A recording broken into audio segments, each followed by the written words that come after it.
નમસ્કાર, તમે જોઈ રહ્યા છો ઓસ્કર ગુજરાતી ન્યૂઝ અને હું છું ભાવના ચૌહાણ.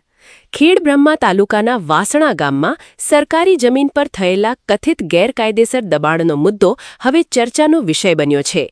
ગામના જૂના સર્વે નંબર 28માં ઉકરડા માટે ફાળવવામાં આવેલી સરકારી જમીન પર કેટલાક શખ્સો દ્વારા પાક્કા બાંધકામ કરી કબજો જમાવ્યાના ગંભીર આક્ષેપો સામે આવ્યા છે. આ મામલે અરજદારે માત્ર ગ્રામ પંચાયત કે સ્થાનિક તંત્ર જ નહીં પરંતુ ઉચ્ચ કક્ષાના અધિકારીઓ સુધી લેખિત રજૂઆતો કરી હોવાનો દાવો કર્યો છે. એટલું જ નહીં, માહિતીના અધિકાર કાયદા એટલે કે આરટીઆઈ હેઠળ પણ માહિતી મેળવી જમીનની હકીકત ચકાસવાનો પ્રયાસ કરવામાં આવ્યો હોવાનું જણાવવામાં આવ્યું છે. અરજદારના જણાવ્યા અનુસાર સરકારી જમીન હોવા છતાં તેના પર અનધિકૃત કબજો અને બાંધકામ કરવામાં આવ્યું છે, જેના કારણે જાહેર હિતને સીધું નુકસાન પહોંચી રહ્યું છે. અનેક વખત તલાટી, સરપંચ તેમજ મહેસૂલ વિભાગનું ધ્યાન દોરવા છતાં આજ દિન સુધી કોઈ અસરકારક કાર્યવાહી કરવામાં આવી નથી, જેના કારણે સ્થાનિકોમાં પણ અનેક સવાલો ઊભા થયા છે. મહત્વની બાબત એ છે કે સરકારી મિલકતનું સંરક્ષણ કરવું અને તેને ગેરકાયદેસર કબજાથી મુક્ત રાખવું સંબંધિત તંત્રની જવાબદારી છે. ત્યારે પ્રશ્ન એ ઊભો થાય છે કે જો રજૂઆતો અને પુરાવાઓ હોવા છતાં કાર્યવાહી ન થાય તો જવાબદારી કોની ગણાશે?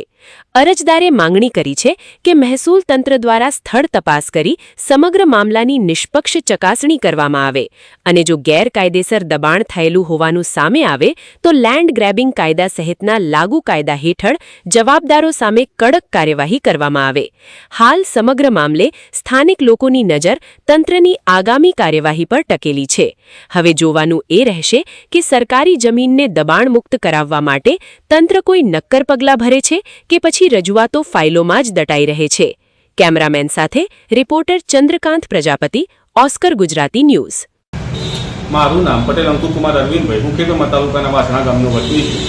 નીચે તનાલ ગ્રુપ ગ્રામ પંચાયતની અંદર મારું ગામ આવેલું છે. મારા ગામની અંદર આવેલ જૂના સર્વે નંબર 28 જેનું ક્ષેત્રફળ 4 એકર 17 ગુંઠા છે. જે જગ્યા ગામ લોકોના હિત માટે માન્ય કલેક્ટર સાહેબ શ્રી દ્વારા ગ્રામ પંચાયતને લીન કરવામાં આવેલ છે. ફક્ત એની અંદર ઉકાળા ખેડે એ જગ્યાનો ઉપયોગ થાય, બરોબર. પણ એની અંદર અમારા ગામના અમુક લોકો દ્વારા પાક્કા તબેલા બનાવવામાં આવેલ છે અને એ તબેલા બનાવેલા છે તંત્ર જાણે છે.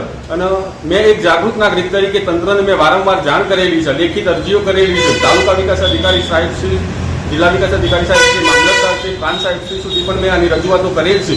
તે છતાં પણ ગ્રામ પંચાયત દ્વારા કોઈ પણ નક્કર કાર્યવાહી કરવામાં આવતી નથી.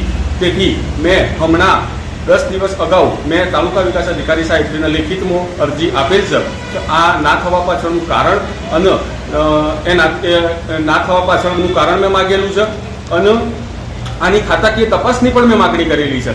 તો આ ના થવા પાછળનું કારણ શું હોઈ શકે છે? શું આ લોકોનું કોઈ રાજકારણનો કોઈ દબદબો હોઈ શકે છે આની અંદર? એવું પણ મેં માગણી કરેલી છે. તો તાલુકા વિકાસ અધિકારી સાહેબશ્રીએ મને 10 દિવસની અંદર આનું કાર્યવાહી અમે લગભગ સંપૂર્ણપણે પૂરી કરી દઈશું એવી મને એ લોકોએ આશ્વાસન આપેલ છે મૌખિકમાં. તો જેથી મેં સાહેબશ્રીને એવી પણ રજૂઆત કરી છે કે સરકારી જગ્યાની અંદર દબાણ કરવાથી લેન્ડ ગ્રેબિંગ એક્ટ હેઠળ ગુનો દાખલ થઈ શકે છે દબાણકર્તાઓ વિરુદ્ધમાં. તો જેથી કરી અને બીજા કોઈ પણ એવા ગામના કોઈ પણ બીજી કોઈ જાહેર જગ્યા ઉપર, સરકારી જગ્યા ઉપર કોઈ પણ આવું કૃત્ય ના કરે અને ખોટું દબાણ ના કરે એવી પણ માગણી મેં માન્ય તાલુકા વિકાસ અધિકારી સાહેબ શ્રી જોડે કરેલ છે.